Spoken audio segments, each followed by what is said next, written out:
Want a website with unmatched power, speed, and control?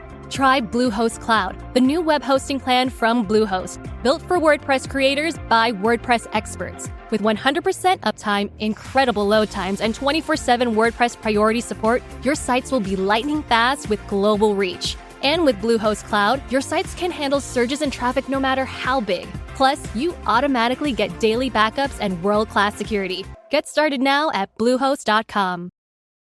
This episode is brought to you by State Farm.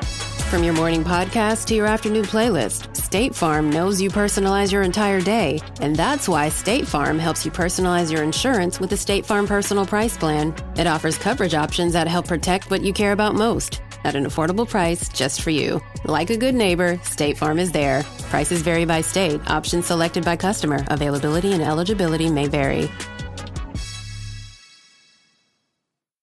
This podcast contains adult themes and language, and some of the things that we discuss may be disturbing to some listeners. In this podcast, we discuss sexual assault, torture, race, and murder. Listener discretion is advised. Please take care of yourself.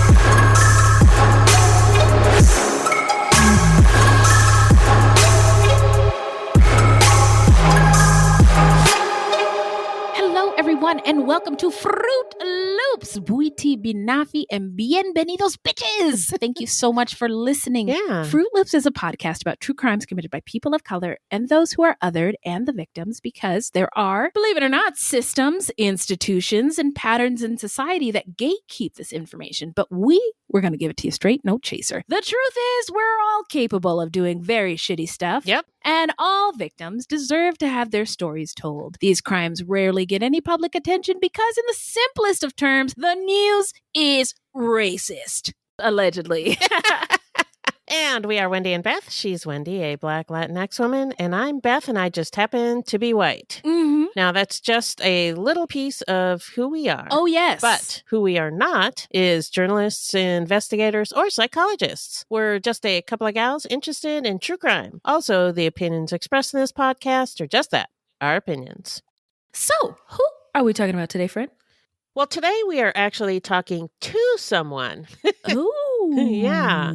We had the opportunity to interview Kat J. of ArizonaDeathPenalty.org, and we had a robust discussion about the good works the folks are doing at ArizonaDeathPenalty.org, which is a grassroots organization working to educate the public on issues related to the death penalty and the inequities of the criminal legal system. Yeah, and as we talked to Kat about, they also provide support for those affected by the criminal legal system, particularly the people sentenced to death or life in prison, rightly or wrongly, Right. who are still human beings at the end of the day. Right. And so this is a two-parter, and we hope you enjoy this first installment of our deep dive with Kat J. Yeah, and that said, we'd like to give a warm welcome to Kat J. of ArizonaDeathPenalty.org. Hey, it's Kat. Hey, Kat. Hi, Kat. Hi. How are you? Hello. How are you all? Good. Thank you so much for joining us. We're so glad that you're here. Yeah. I know that your organization has a podcast, so we're going to do like our intro and get to know you a little bit better and just talk about the work you're doing. And what we really wanted to get into was, your email to us really made us think about the relationship between the death penalty and the criminal legal system and us as true crime consumers and creators. And so, do you have any questions before I just dive in, or? We actually don't have a podcast. I have been on other podcasts, so maybe if you Googled me, you might have seen something come up there. I love podcasts. I wish I had more time to like do something fun and creative. I think social media is so hard.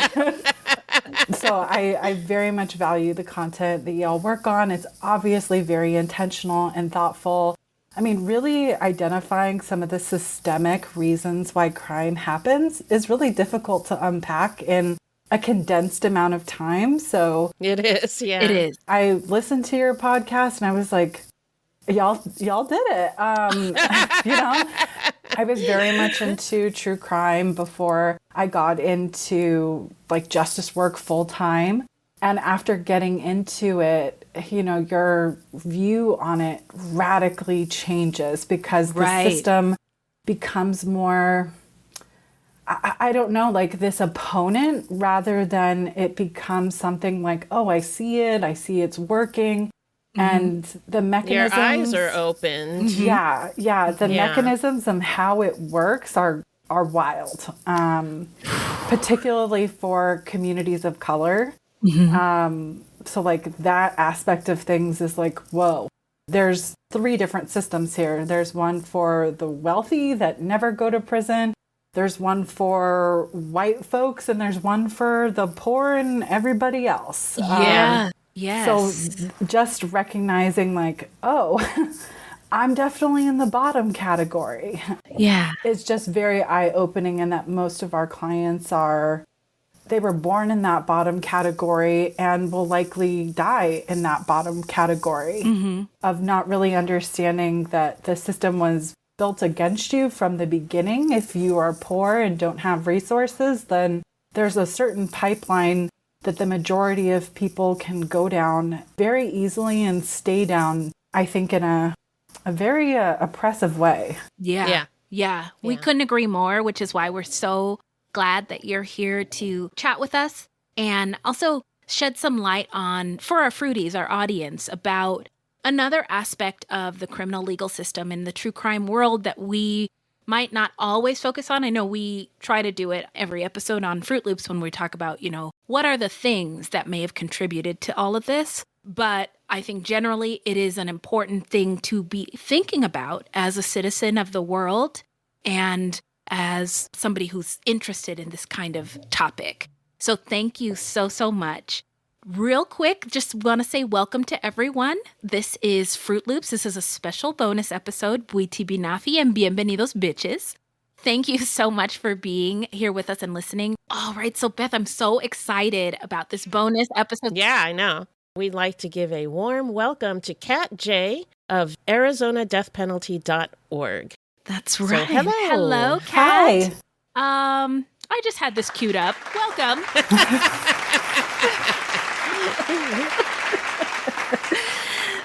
Thanks for being here, Kat. So we always want to do a temperature check, see how everybody's doing. So how you doing, Kat? How you doing today? I'm doing really good. It's a nice day in Arizona. It's not broiling like it usually is in May. Yeah. So I am very grateful for good weather and a lot of good conversation today. So awesome. Fantastic. Yeah. We are excited as well. Just to give you a little background on Kat, Kat is going to be talking about the work that she's doing with the Death Penalty Information Center of Arizona. Is that right? It's Death Penalty Alternatives for Arizona. We do get a lot of our data from DPIC, which is the Death Penalty Information Center, but we're a nonprofit grassroots organization based here. We do our work statewide, and we're really focused on the data, research, legal consequences of the criminal injustice system, as I like to call it. Oh, I love that. Yeah. We started calling it the criminal legal system, but criminal injustice is also very appropriate. Yeah. So, Kat, we want our listeners to get to know you a little bit better as you tell us more about the cool work that you're doing for the people in Arizona. So I just wanted to kind of set the stage, right? You reached out to us, and it was so kind, your email, and you said that we had done a really good job of covering some of the underlying causes of violence that many of your clients on death row in Arizona experience. So before we break that down, first of all, where are you coming to us from in Arizona? So I live in Mesa. I'm not Oh my God, homegrown. you and Beth are our neighbors. I'm in Mesa too. Yeah, and I just moved from South Phoenix. Oh, okay. Welcome to Mesa. Yeah, I'm originally from Honduras, but I've lived in Arizona most of my life, and was very much introduced to the criminal justice system too young. Oh, no. Hopefully no one is introduced to it, but I was 18 when I had my first encounter. I'd never been in trouble in my life. So my personal experience has really shaped kind of my passion for the criminal justice reforms that are really needed in our state. But had a really good family. We were not, poor by any means. We didn't grow up in a bad neighborhood, but really anyone can find themselves in a difficult situation dealing with trauma, mental illness, abuse, neglect, and very easily find themselves behind bars as a consequence of some of those things. Right. Yeah. So I think there's a guise of definitely, people who commit crime and who are violent criminals. Obviously, maybe they're wired that way is how a lot of people think, but really some of the underlying things that I've experienced, I've talked to hundreds of people who've been in the system and work very closely with people who are currently incarcerated on death row, hear their stories and hear, this is someone that you could pass on the street at any point in time and not really notice anything different unless you had a deep conversation and had the privilege of really getting to know someone's background to understand what trauma can do to someone, what abuse, mental illness, and addiction are the perfect storm for negative outcomes. Oh, yes. Yeah. Oh, yes. We could not agree more, right, Beth? Yes.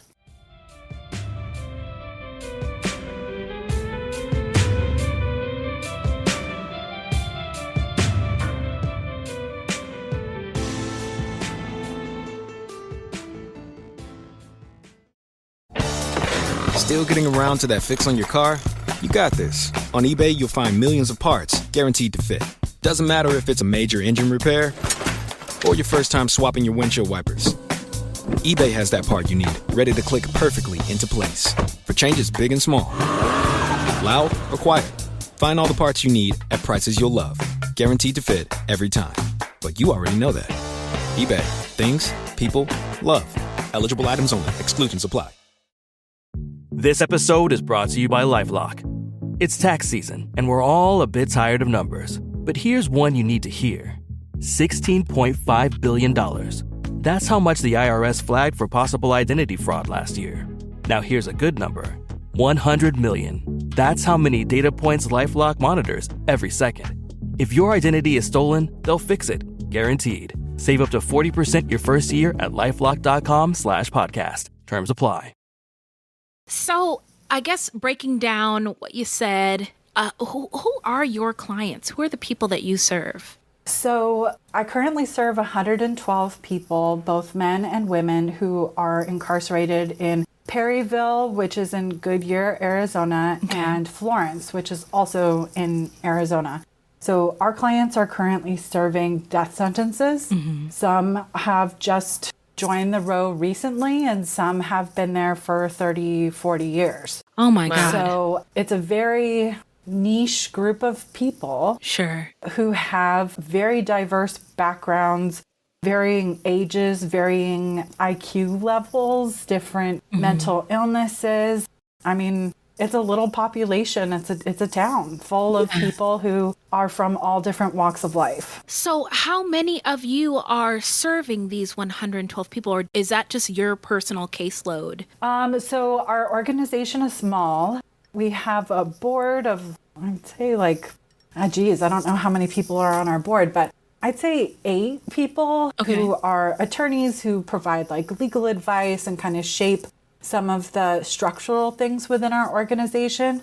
I'm a full-time organizer. We have volunteers who are all over the world, which is very cool. Wow, that is so rad. And then we also have local partnerships with different organizations that will help us protest executions, who will show up to clemency hearings, who uplift our stuff on social media. So I like to think we have a village of abolitionists Yes. in our wheelhouse. But as far as like the day-to-day, it's me and whoever I can wrangle to help with this work that is a very big lift. Sure. Yeah, no, I can't imagine, which is why we're so grateful for you and so grateful that you're taking the time to chat with us. Me personally, I am an abolitionist. I don't know if my friend Beth is there yet, but I just need to know more about it. I don't know if the listeners are there yet either. And so I guess maybe could you tell us what your work looks like? What is a day-to-day? Are you visiting people on death row on the daily, writing letters for them to their attorneys or judges? What does it look like? So it's a wonderful job that's different every single day. I work within building coalitions of different organizations, talking about criminal justice reform policy that needs to move in our state. I also have direct communication with folks, and, we're in modern times, which is wild to say because a lot of people in prison have access to tablets. So there's email messaging back and forth. Mm-hmm. There's text messages and, on the tablet, of course, but phone calls also. So my day-to-day could look like having a lot of correspondence back and forth with people on the row. It could be meeting with attorneys. It could be, trying to set up meetings with folks at the legislature or the governor's office. It could be coalition calls with people across the country. So it's very diverse in what I do from day to day. Keeps you on your toes for sure.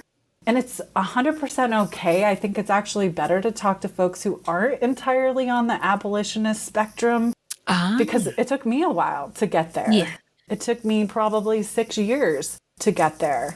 And I needed a lot of info. Can you tell us about your abolitionist journey? How did you get there?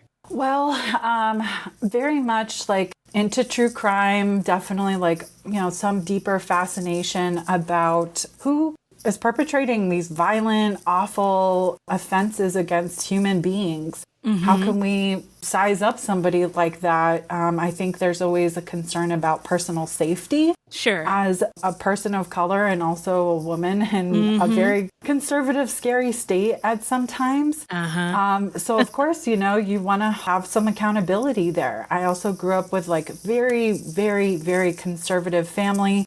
My uncle was a sheriff. My aunt was a school teacher. My parents are retired military. So like we grew up with a very punishment-focused foundation on things. And it wasn't until my own kind of experience of how volatile the system could be, what that looks like as far as there's so many collateral consequences as, a felony conviction happens. It's not just you're removed from society. You're removed from housing opportunities, job opportunities, education opportunities. The resources are far and few between, and the system that is focused on rehabilitation is built around punishment.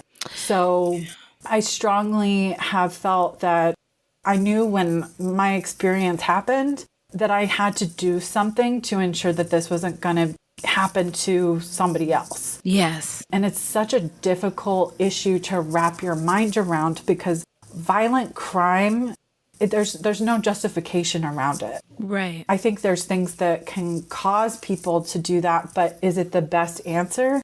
It never is.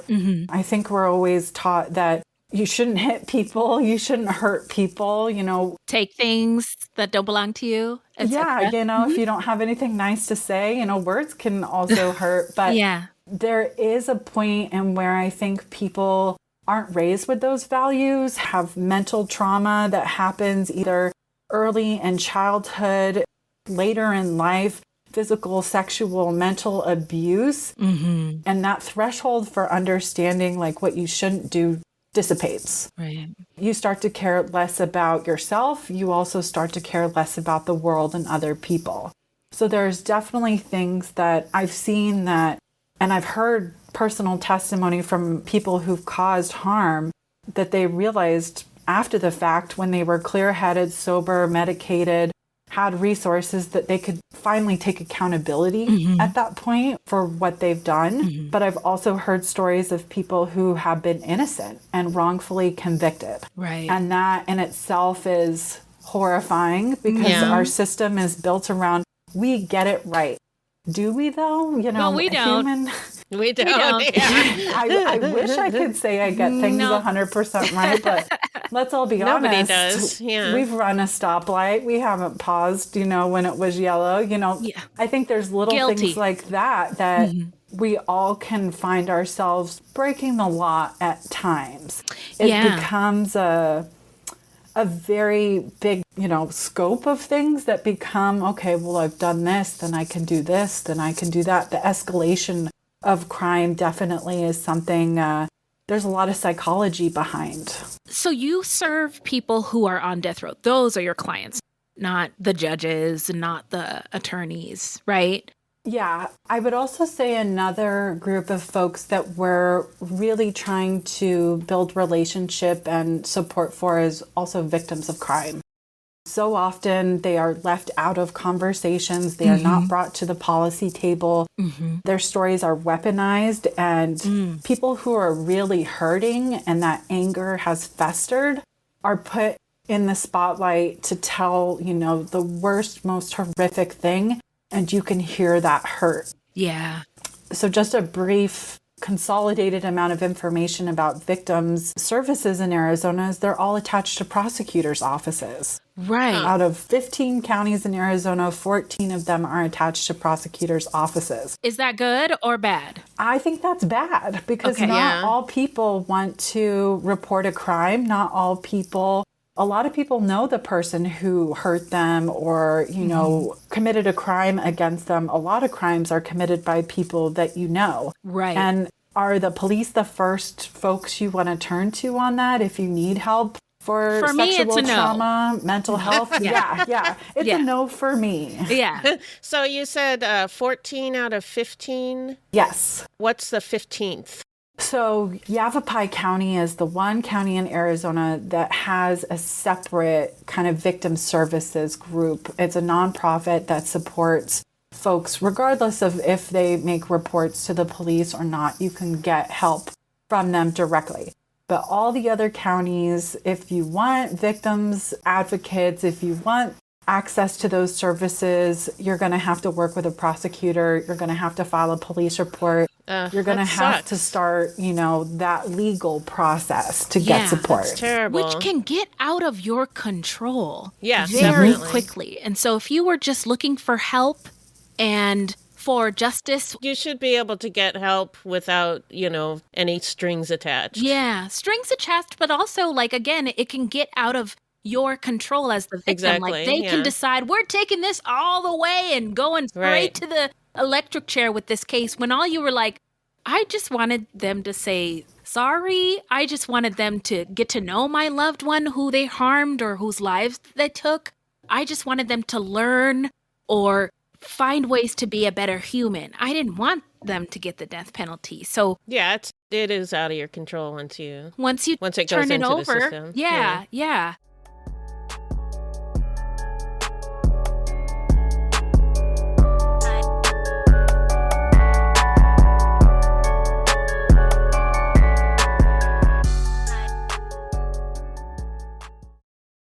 3 a.m., the comedy horror podcast that holds weekly gatherings around the campfire. Let me tell you what you're going to get. You're going to hear stories about demonic possessions, prison stabbings, skinwalkers, glitches in the Matrix, cult leaders, missing 411, night marchers, Operation Paperclip, Mesopotamian devil worship, and so many monsters it'll give Kanye West a runaway for his money. Pop and meme culture also aren't off topic. A camp where laughs and scares are constantly competing for first place. We're just a group of friends, trying to bust each other's balls, find the best stories, and expand the circle in the process. 3 a.m., the comedy horror podcast not for the faint or fragile of heart. Let's go. We interrupt this program to bring you an important Wayfarer message. Wayfair's got style tips for every home. This is Nicole Byer, helping you make those rooms flyer. Today's style tip: when it comes to making a statement, treat bold patterns like neutrals. Go wild! Like an untamed animal print area rug under a rustic farmhouse table from Wayfair.com. Ooh, fierce! This has been your Wayfair style tip to keep those interiors superior. Wayfair, every style, every home. So you say you have 112 people that you are servicing now in the state of Arizona. How does somebody become your client? When they're automatically put on death row, or? So they're sentenced. If they get a death sentence, then they're within my scope. There are definitely folks that we connect with who are serving life sentences, who may be in contact with some of our folks on the row, particularly in the women's prison. Do they reach out to you? Or if they're sentenced to life, do they get like a booklet of resources? Like, how does it work? I wish. There's a brochure. I was just wondering, in a perfect world, there would be a brochure.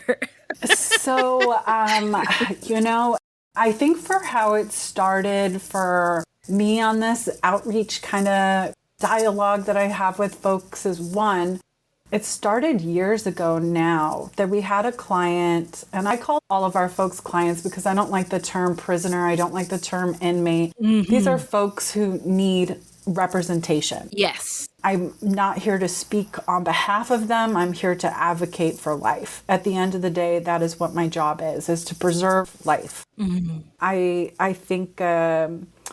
One, we send Christmas cards to everybody. Holidays are incredibly hard for people who are incarcerated. There's nothing happy, joyful about that. A lot of people who are on death row don't have visitors. They don't have physical contact with people. Mm-hmm. So a lot of our outreach is, digital these days or by mail. So that kind of opened a door, and then we got tons of letters back from people saying, hey, hello, you see me, you know who I am? Like, most death penalty cases are not either like headline news for a day and then it's over. Yeah. Unless they're high profile cases, some of which you all have covered.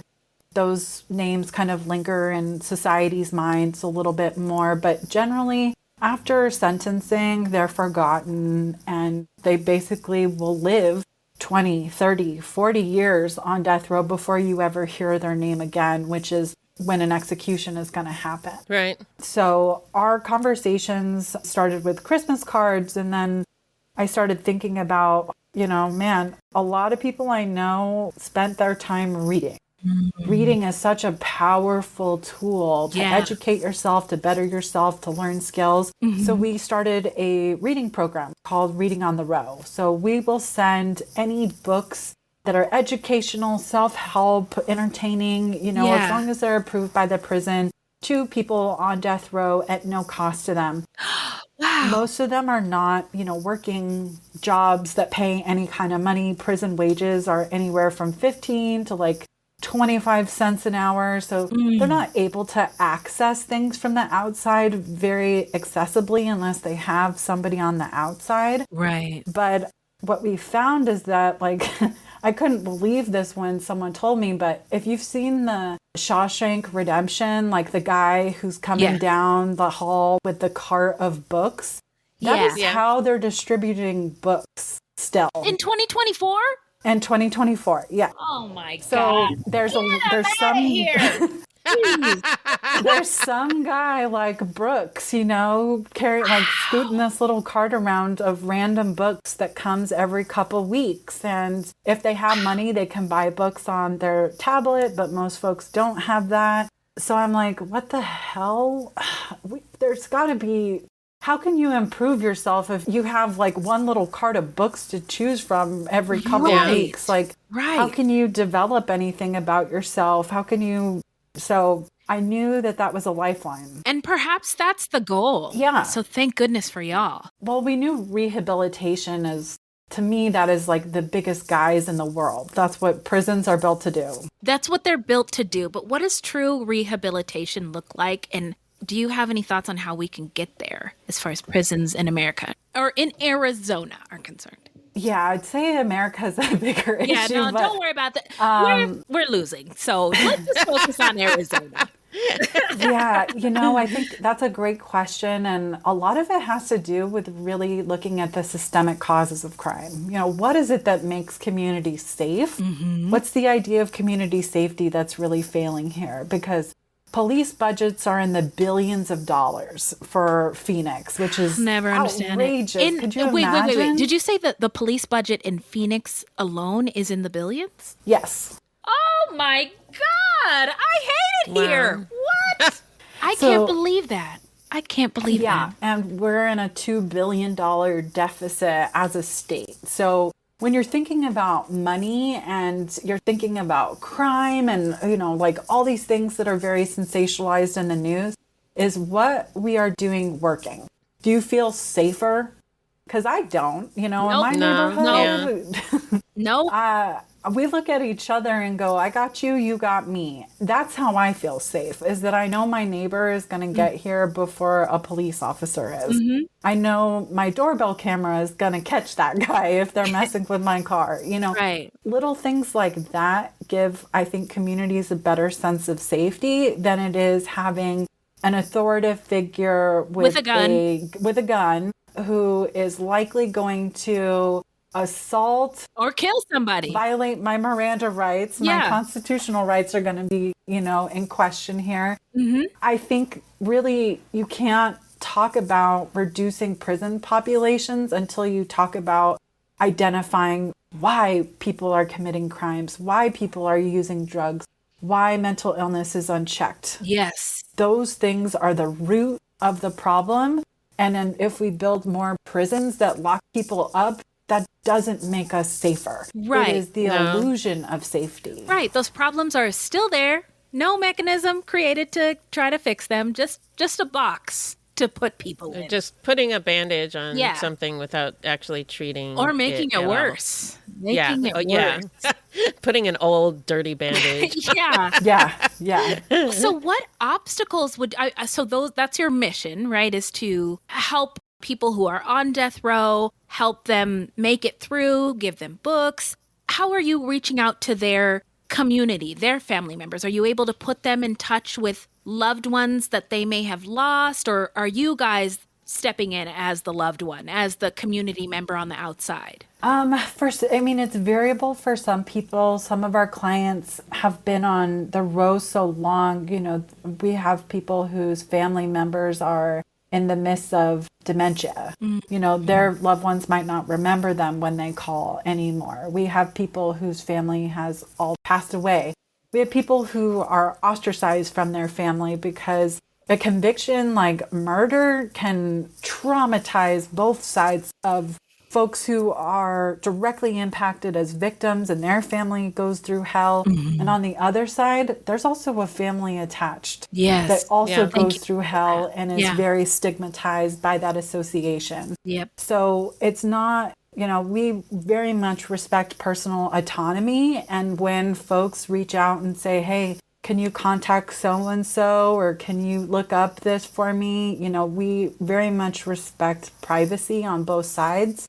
But for some folks that I work with, I am the person that they connect with most and inform on things. But a lot of them do have pen pals.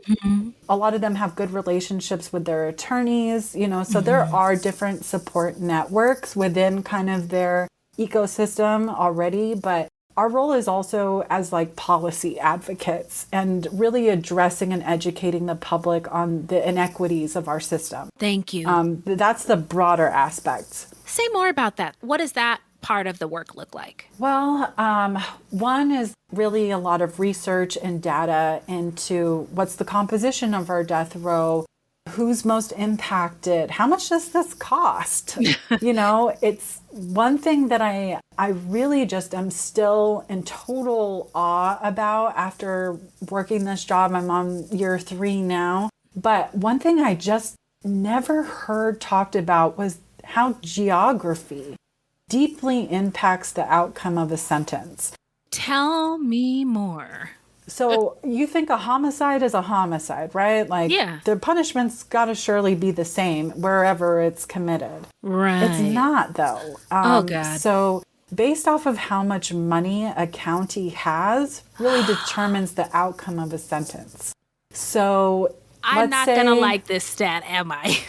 No, you're probably going to hate it. I'm going to throw this also. Jesus.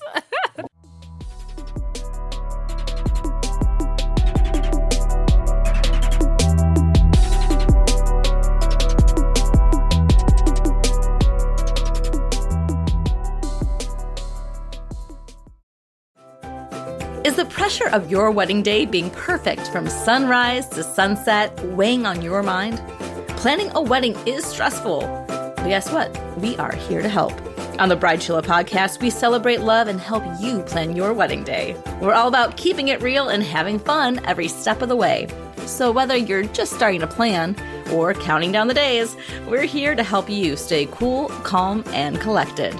We have expert tips and amazing guests, like wedding dress designer Haley Page. Let's get this party started and embrace your inner Bridezilla.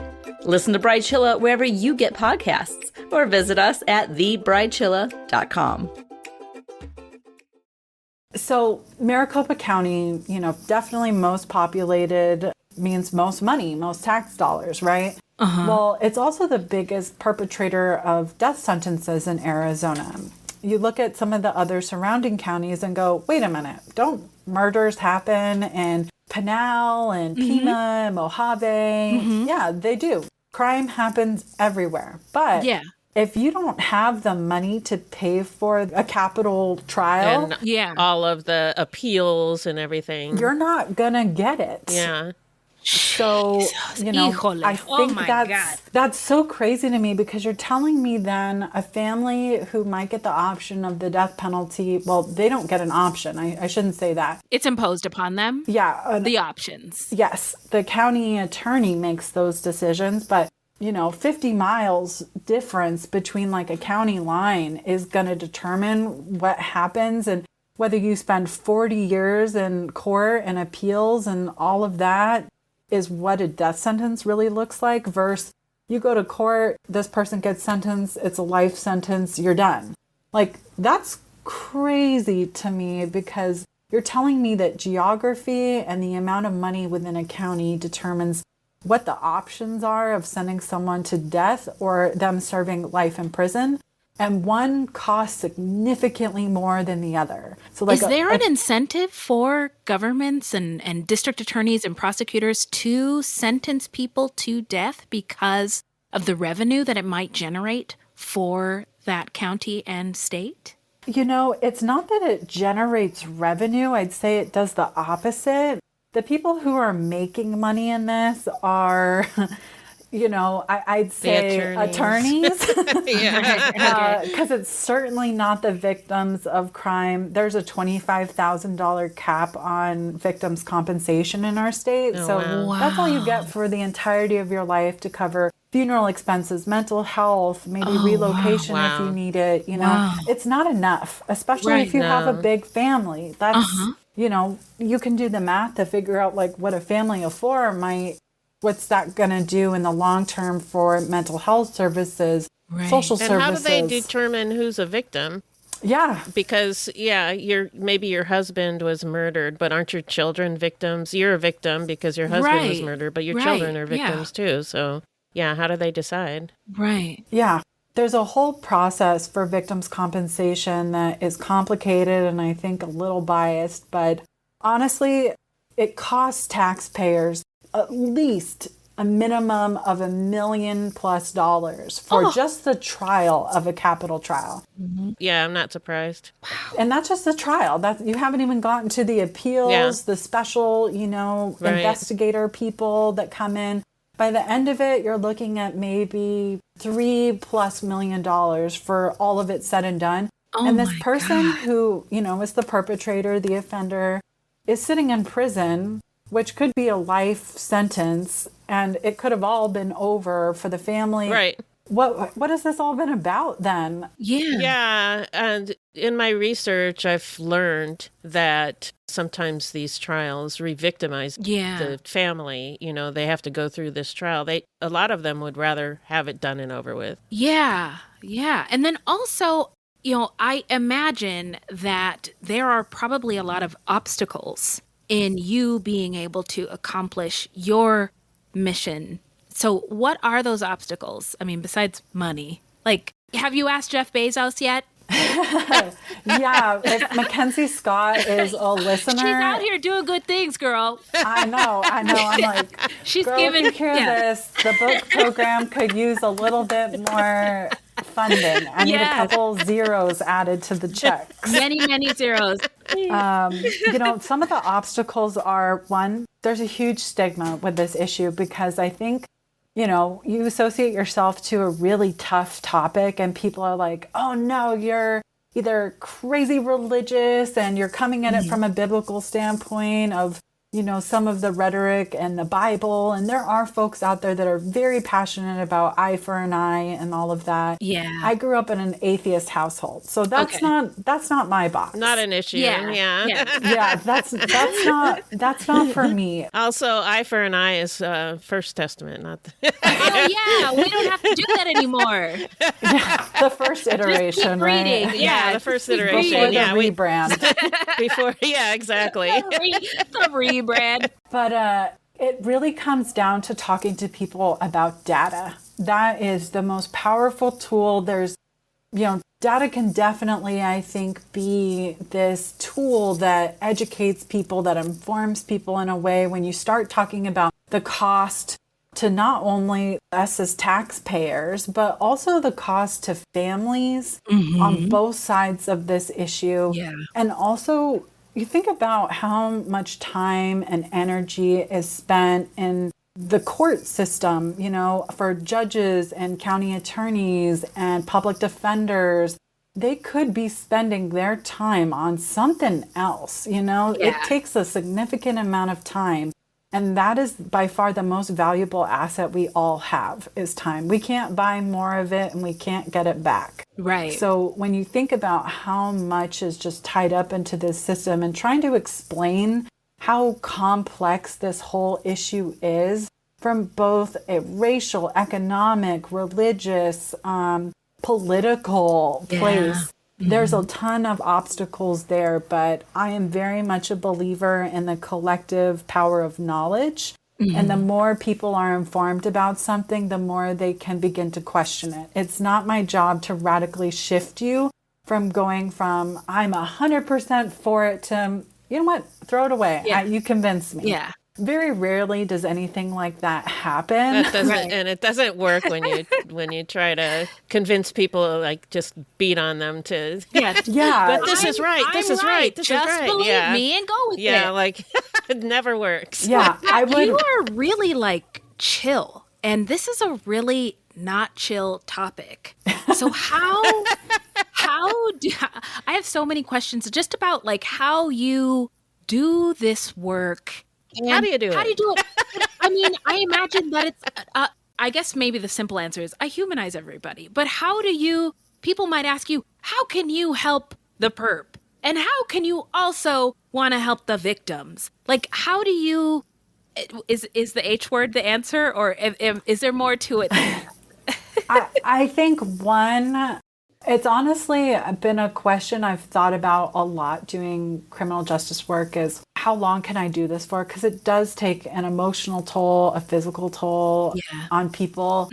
And I think one, you know, it is the H word, it's humanity. What can we do for each other? And what can we do in a system, in a world that is, I think, really tough to live in? It's really tough to survive. And none of us get like an opt-in when we're brought onto earth, right? Yeah, right. You know, so I really value people in my circle who I look up to, you know, the Brian Stevensons, if you've seen Just Mercy, or Sister Helen Prejean. Like, I look at these people and I'm just like, oh, how do I get to that level of like, I'm not looking for a ticket to heaven per se, but I'm like, how do you hold this? How do you do this so gracefully and elegantly and really like maintain your sanity at the same time? But I find a lot of strength in one, embracing my own life and recognizing the choice that I have every single day.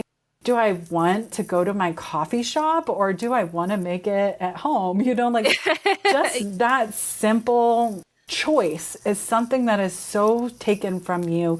You don't get choice of what you wear. You don't get choice of what you eat. You don't get choice of how you can communicate a lot of the time. Yeah. And prison is oppressive. I've seen it. I've been there. I know what that is like. People who don't know that, I'm wondering why they don't know that. How could you not see it? And you also just can't be this, like, to do this work, you have to do it with intention. You can't just go, I'm going to change the world today. That's not realistic at all. Right. It's not how you change the world. You're like, I'm just going to go do it. That's it. It doesn't work like that. But building really authentic relationships with people, you know, strengthens my, like, I get back a little piece of what I think my experience with the justice system took from me.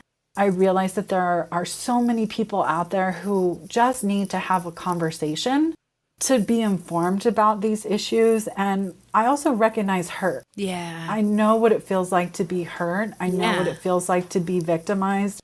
I have been on both sides of things, obviously not as intense as a homicide, but I do recognize the pain that people carry and how that can turn into anger. And that's something I don't want anyone to live with. Right. I think there's opportunity to not necessarily let go of your trauma, but learning to live with it in a way that is productive to you and to the people around you.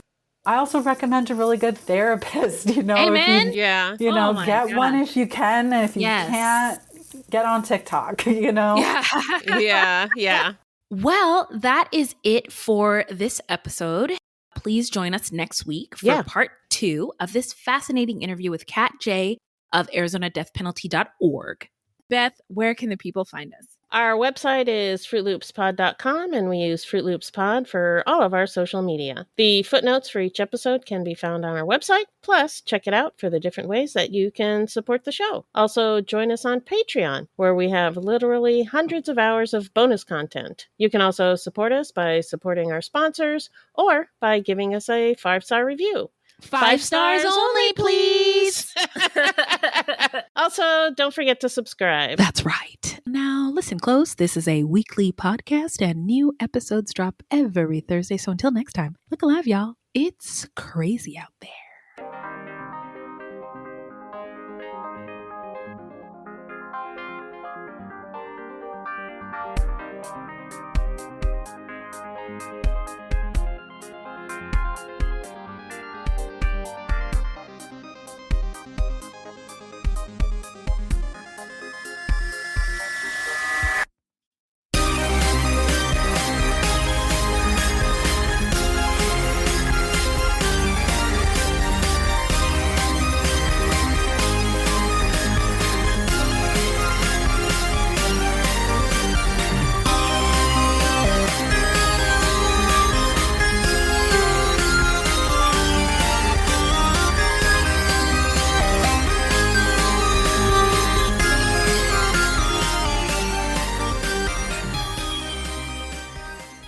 Hello, this is Gary Chahot welcoming you to check out the French History Podcast. Our main show covers the history of France from the first humans until present. If you liked Mike Duncan's The History of Rome and wanted a similar program covering the land of beauty, culture, and love, we are exactly that. We also host world-renowned scholars who have delivered guest episodes on their specialties, including 18th century pirates, revolutionary booksellers in 20th century Paris, the special friendship between the Marquis de Lafayette and Thomas Jefferson, and numerous others. Learn what you love and listen to the French History Podcast today.